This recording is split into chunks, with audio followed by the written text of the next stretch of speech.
అట్లా తయారయ్యేది. ఎందుకంటే వాడు మాట్లాడిండు, నేను మాట్లాడితే తప్పేముంది అని. తల్లిదండ్రుల మీద ఏదైనా మాట మాట్లాడినప్పుడు ఆ పళ్ళు రాలిపోయేటట్టు కోపం రావాలి, కొట్టాలి. నాతో మాట్లాడు, ఫ్రెండ్ అయితే నీకు ఫ్రెండ్, నీతో మాట్లాడుకోమని. తల్లిదండ్రుల దగ్గరికి ఎందుకు పోవడం? తప్పు. తల్లిదండ్రుల దగ్గర పోవద్దు. నీ ఫ్రెండ్ నీ దగ్గరనే పెట్టుకో, అంతవరకే ఉండు. అంతేగాని తల్లిదండ్రుల దగ్గరికి, ఫ్యామిలీ దగ్గర రానియకు. ఎందుకంటే వీడు పెద్దగా అయినాక రేపు వీని కొడుకు కూడా అదే పరిస్థితి వస్తుంది. వాడు కూడా వన్ ఫ్రెండ్ తోటి వీడిని ఇంకా వేరే ఇంకా అడ్వాన్స్ గా అంటాడు. అప్పుడు ఆ పరిస్థితి వస్తుంది. ఎందుకంటే వీడియో ఎట్లా ఉంటే వీని కొడుకు ఎట్లా ఉంటాడు కదా. అందుకోసమే పిల్లలు ఎప్పుడైనా సరే ఫ్రెండ్స్ లాగా ఉండండి, ఎంజాయ్ చేయండి, హ్యాపీగా మీరు మాట్లాడుకోండి. మీ లాంగ్వేజ్, మీ కోడ్, మీది ఏదంతో మీరు ఎంజాయ్ చేయండి. బట్ తల్లిదండ్రులను, ఫ్యామిలీని తీసుకురానియకండి. వినేటోళ్ళకు, చుట్టుముట్టు వినేటోళ్ళకి, మీ చుట్టుముట్టు వినేటోళ్ళకి చాలా గలీజ్గా ఉంటది.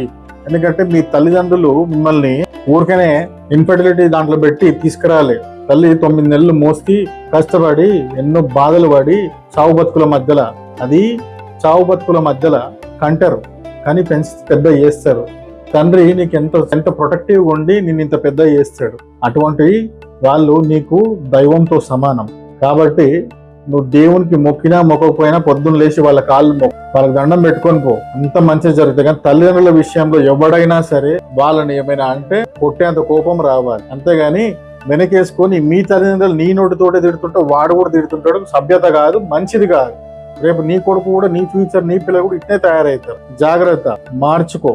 తల్లిదండ్రులు మీరు కూడా ఇటువంటి చెవులో పడ్డప్పుడు వీపులు విమానం మూత మోగేది, ఊకునేది ఏం లేదు. ఎందుకంటే వాని లైఫ్ ట్రీ, వాని ఫ్యామిలీ ట్రీ ఖరాబ్ అవుతుంది. వాని పిల్లలు కూడా రేపు పొద్దున ఇట్లే మాట్లాడతారు, ఇట్లే చేస్తారు, అట్లే పెరుగుతారు. ఇక చెప్పాల్సిన అవసరం లేదు ఏ విధంగా ఉంటారు.